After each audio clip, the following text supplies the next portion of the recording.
Well, once again, here we are welcoming back our Chief Clinical Editor and Technology Editor, Dr. John Flucke. Dr. Flucke, thanks for joining us. Thank you. No, it's always fun to get together, so thanks for having me. So we talked about a month ago, right after the ADA and CDC asked dental practices to forego everything but emergency appointments. What's this past month been like for you at your practice? You know, it's been a lesson in strangeness. I did stay open for emergencies, and I chose not to work with an assistant because some of my assistants were concerned about the infection, and the more I thought about it, the more I thought it just wasn't worth the risk of bringing even more people into the field of, taking a chance on infecting. So I've been working by myself on Mondays and Thursdays. And I mean, it's been very slow. Our production is down, 90% easily. And I've had one person employed throughout this time who has come in about a half day every day to answer the phones. And that's been about it. It's been very odd. Mm-hmm. Now, I know you're planning to get your practice back open for regular appointments in just a couple of weeks. What, Yes. obviously, other than lifting of the regulations requiring only emergency procedures as part of this, but what's driving your decision to get back there and see patients and, provide all of the types of care that you've been providing before the pandemic hit? Well, I think we have more science now than we had in the beginning, which is terrific. We didn't really have much at all, and it's not like we've got a tremendous amount now, but we've got more than we did. And we also, have got things in the supply chain now that are starting to function. So before we couldn't get personal protective equipment, or you could only get it in very limited amounts, and that is starting to change. So I feel better about the safety of my team and the safety of my patients opening now.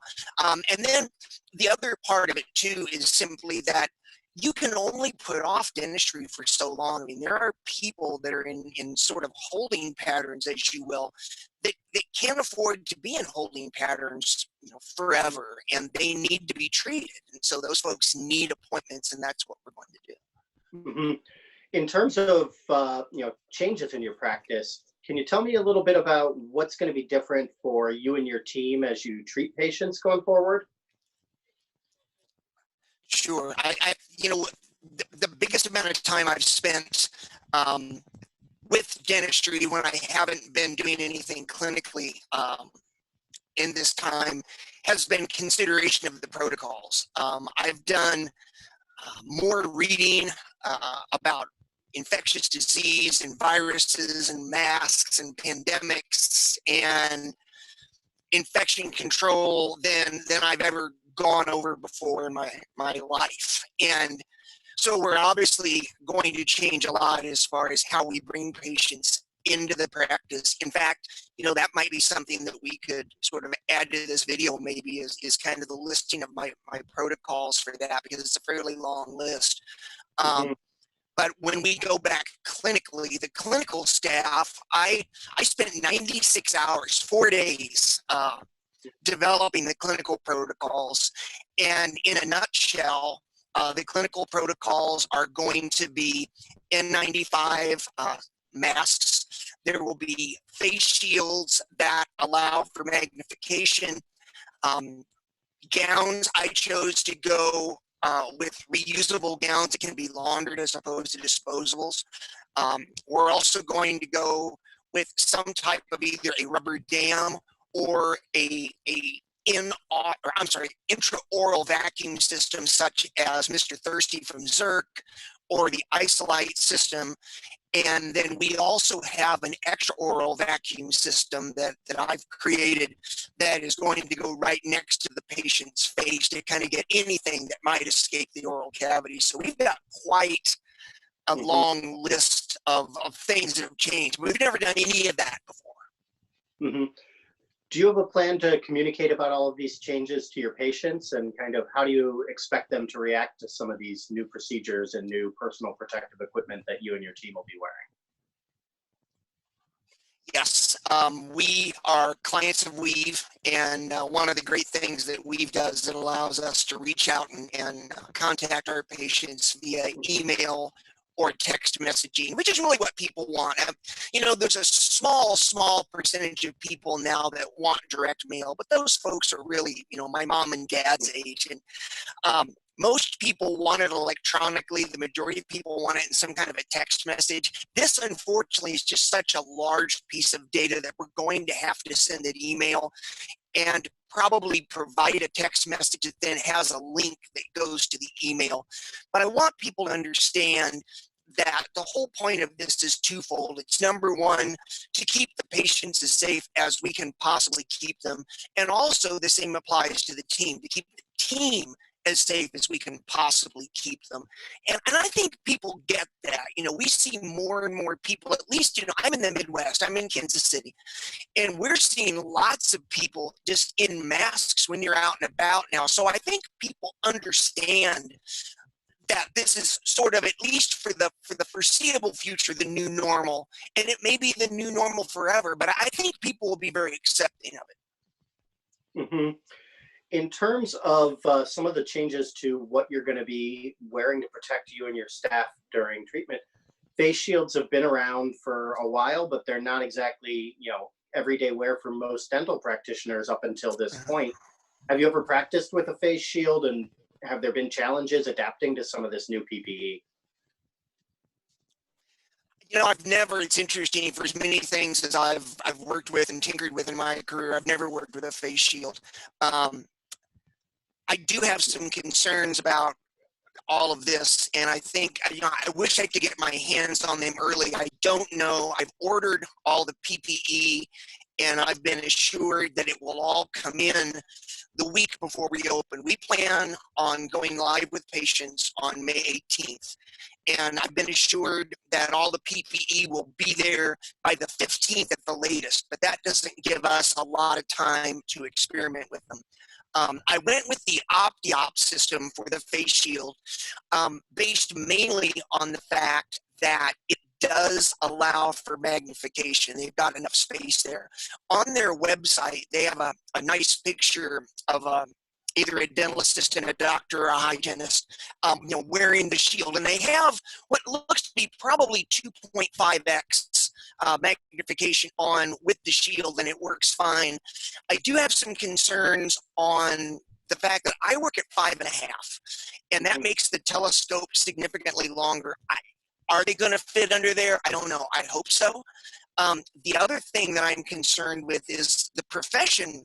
By and large, we're all working with auxiliary lighting now. You know, we've got nose lights, and we don't use a lot of track lights. In my office, trying to think, I know in the two operatories that I work mainly out of, there are no track lights. In one of the hygiene ops, we don't have a track light. I'm trying to think, when I built my new office, I had a 3-operatory office at the time, and we moved to a 7-op office. And I brought the track lights I owned with me, mainly because I didn't want to leave them. You know, dentists hate to waste money. And I thought, you know, I just hate to leave those hanging from the ceiling. But we don't use them anymore. So I don't know what it's going to be like to have that light shining into that shield. You know, we've all taken probably at night a flashlight and tried to look out the window with, you know, with a flashlight, and you see that the majority of the light is reflected back into your own eyes, and not much of it goes to the outside. I don't know if we're going to be faced with that same situation in dentistry when we go to these face shields. I have a suspicion that there's going to be something we're going to have to do to get used to, either changing the angulation or something to make that work, because I do think that's going to be a problem. Mm-hmm. In terms of, you know, other things in getting ready for opening the practice again to every type of appointment, you know, there have been lots of coverage of PPE and other supply shortages out there. Have there been logistical challenges to getting your practice ready to see a more full schedule of patients again? It's been a nightmare. One of the things I've learned is that the disposable gown market, for instance, it doesn't take, from what I understand, it doesn't take very much to switch over the factories that make disposable gowns to switch them and have them make masks. And when the mask shortage happened, everybody, there was so much in the news about, oh my gosh, there are no masks. So a lot of these gown manufacturers said, quick, let's switch over and make masks. That's where the demand is. That the people need the masks.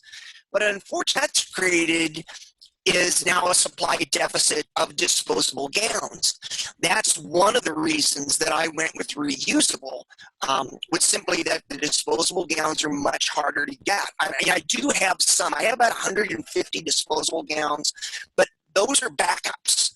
And those were in my office, a lot of them before this all started. So we've got that as a problem. The KN95s have been a problem. Face shields are actually kind of hard to come by as well.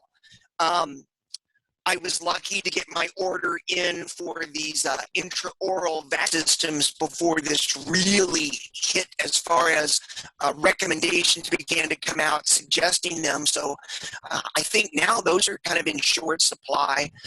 It's almost interesting how everything you need is in short supply, even so much as the plexiglass pieces that we purchased for the front desk to provide some separation between admin and patient.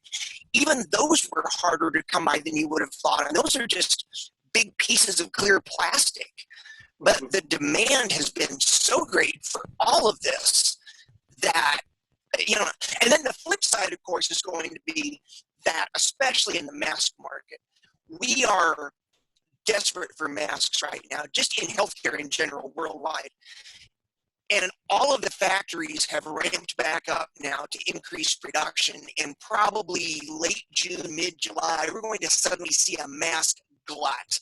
And the price of masks has gone way up. I mean, I had one company contact me that told me they could get me N95 masks for only $10 a mask about a month ago. But now you're going to see that go up, and then it's going to come crashing back down as we get a glut of some of these products on the market.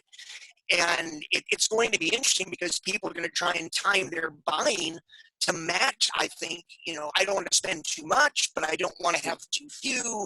So there's this whole balancing act that offices are going to do in trying to procure these things. Mm-hmm. Now, when you mentioned, using Weave to stay in touch with your patients via text and email and other things, one other technology that has come to the fore during the past month in the dental space seems to be teledentistry platforms. They've just exploded with new offerings out there. And I'm wondering, have you had the chance to use any of these systems at all during this time? Yes, I've been working with Teledent. And for those of you that haven't heard of it, if you're familiar with the mouthwatch camera, which is the really incredibly great imaged camera for the incredibly low price, they also have a teledentistry arm called Teledent. And I am a client of theirs. We haven't had a tremendous amount of usage of it yet, but I certainly see this becoming more of a thing as we move forward. One other thing I'll say about teledentistry as well, Noah, is we are right now riding on the very tip of a tsunami of older patients that are no longer going to be mobile. My father, in the past year, went into a skilled nursing facility, a nursing home, and nobody checks on those people from an oral health standpoint. We are turning over people into the older category, 65 and older. I think it's like 10 or 15,000 people a day in the United States turn 65, and that's a huge number. And we need to take care of those folks. And those folks aren't going to be, driving to their appointments. It's expensive for those people to have to be transported to their appointments if they have to use some type of transportation provided by their nursing facility. So even after the COVID-19 peak has passed, I still think there's going to be a tremendous demand for teledentistry to help these folks, because these people need to be treated. They deserve it. And we as you know, healthcare providers, that's our mission. We need to take care of those that can't take care of themselves. And so that's a really big deal for the future, even after 19 ends. Mm-hmm. And, you know, with that thought on things that are changing in the industry and technologies that are coming to the fore, are the types of PPE changes that you're making to reopen things you see as, you know, kind of a new normal where this industry is going to go going forward? Are we going to see new infection control approaches and technologies and just more, I guess, pre-screening of patients? I think yes. I'm hoping that we see some changes, but I'm hoping also that we don't see the drastic changes that we're having to put in place currently. What I'm hoping is that we come in with this, with all of these changes in place, and then as we realize that, you know, we're past the curve, that things are flattening out, that there isn't a new virus on the horizon, that maybe we can dial some of this back. And there's a couple of reasons for that. Number one, all this gear, it's hot and it's heavy. And it's really uncomfortable. As I told you earlier, you know, I don't a face shield currently.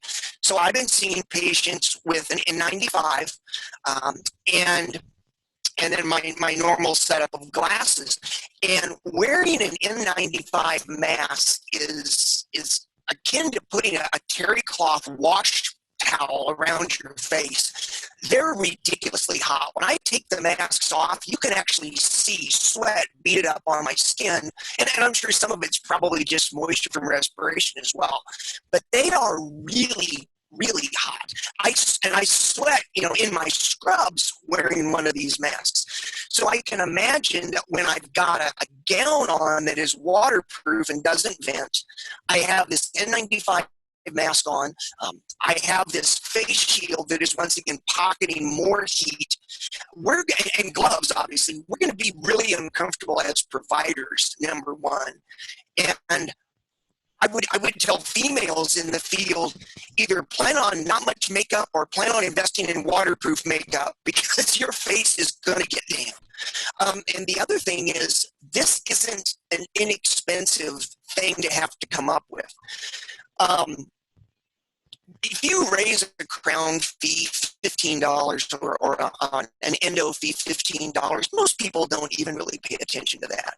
But if you raise a pro fee $15, that's the thing that people see the most frequently, and that's also going to be a much greater percentage of the fee that you raise than it is on, you know, higher dollar procedures. And I don't know who's going to pay for that. You know, are insurance companies going to jump up and say, oh, out of the goodness of our hearts, we're going to pay an infection control fee? I doubt it.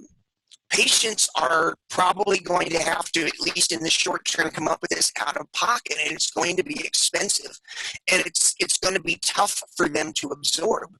And that's one of the reasons I'm hoping that we can dial some of this back at some point. And, you know, perhaps we stay in N95s for you know, in perpetuity, but maybe we don't then need the face shields and the gowns. I don't know, but every time you add something, you add costs. And that's just part of the equation, unfortunately. And dentists, you know, we need to stay in business, so we can't help people. So that's a tough question to answer as far as who pays for this and, you know, how much of these costs are there. But I can tell you from looking at what I'm paying for some of these things, some of these changes in protocols are not cheap. And I don't really know where we go from here as far as that is. Mm-hmm. Now, a lot of the practices that I've seen and people I've spoken with about getting ready to reopen, in some states there are still regulations prohibiting certain procedures. Some practices are looking to limit the procedures they do to reduce aerosol production in their practice. Are you taking any of that approach when you reopen, or are you going to be offering the full range of treatments you offered before? Well, I'll cover this in a couple of different angles. Number one is personally, no, we're going at it and we are going to treat people the way, I don't want to say the way we've always treated them because that makes it sound like I'm ignoring the protocols, but I'm not going to change my treatments on patients. I'm not going to suddenly not do aerosols because of this. The reason for that is people deserve the best that we can do. And I have a tremendous respect for the people in the military. And one of the reasons I do is that even if you're an accountant in the military, when you sign up, you guarantee that you will give your life. You'll pick up a gun and shoot or be shot at. And that's part of the risk of what you do. And that's why I admire them so much, is that everybody says, I promise I'll put my life on the line if need be. That's how I look at what I do in a way, is when I signed up to be a dentist, I didn't sign up to be a dentist only if there's profit involved, or only if it's not risky, or only if it's, you know, a cold, dreary day and I can't go outside. I signed up for this to help people, to do my best, to keep my fellow man out of pain, free of infection, and to increase their quality of life. And if I have to put myself at risk to do that, so be it. That's the job I signed up for. If I don't want to do that, the way I look at it is close your office, sell your office, and find another career. Otherwise, there's going to be risks. The second piece of my answer will be that there is no such thing as a 100% guarantee. You can't plot for everything. I can't plan with a big bubble over my office that deflects meteorites in case a meteor falls out of the sky and comes through the roof and hits me in the head and kills me. You can't plan for all of those. So you plan for the best you can, and you do the best you can. One of the things that I want my peers to be aware of in this is that this current time in dentistry reminds me a bit of when the HIPAA laws were coming along and first coming into enforcement. There were a lot of companies that were, you know, kind of fly-by-night, snake oil sales that would come in and tell you that you absolutely had to buy this product, you know, that they paid $5 for, and they were going to charge you $25,000 for it. And if you don't have this product, you're going to be subject to hundreds of thousands of dollars of federal fines, and you're going to lose your license. And they preyed on the fear and the lack of understanding of people at the time, because nobody really knew what the rules were going to be. And there are a lot of things out there like that now. Tyvek jumpsuits, you know, with the hood, the whole hazmat suit, that are incredibly expensive, that people are wanting to sell you. I've seen companies that are selling lights that, you know, have a UV spectrum to them, and they kill airborne pathogens. There's been systems that folks are selling that are very high filtration, that, you know, filter all of the air in your clinic and, you know, remove all the harmful things from the air. And I'm not saying that the UV and the filtration doesn't work, but what is the trade-off in that? You know, in the office I'm in, we have 7 operatories, and they're all in one large room separated by cabinetry. But let's say that I was in an office where I had an individual treatment room, for instance. Am I going to say, okay, Mrs. Jones, we're done creating aerosols. Now, the filtration system takes an hour to recycle the air in this room, and we can't open the door because that will let some of the contaminants out. So we're just going to sit here and watch CNN on the flat screen for 60 minutes while the air is recirculated and the pathogens are removed. I don't think that's practical. And for sure, the UV light is going to be the same way. It needs to be, you know, the air needs to be exposed to that wavelength for a certain amount of time to kill all of those bugs. So are we going to stop and, you know, see a patient in the morning and have that patient stay in the office for the entire time while the lights work, and then another patient in the afternoon? You can't do that. You can't do that and treat the number of patients that you need to treat. So I would just encourage my peers to be careful and to do their homework and their research to know what they really want to do and the science behind it to make sure it works, and also that it's practical. Because if something works but it takes 100 years to be effective, that's not practical in our environment. Mm-hmm. Well, Dr. Flucke, we really appreciate you joining us here today. We're out of time for this segment, but we'll definitely delve into these topics again in the future. Stay safe, and thanks again for all you're doing. Thanks. You know, no, it's always great to talk to you. Stay safe, be well.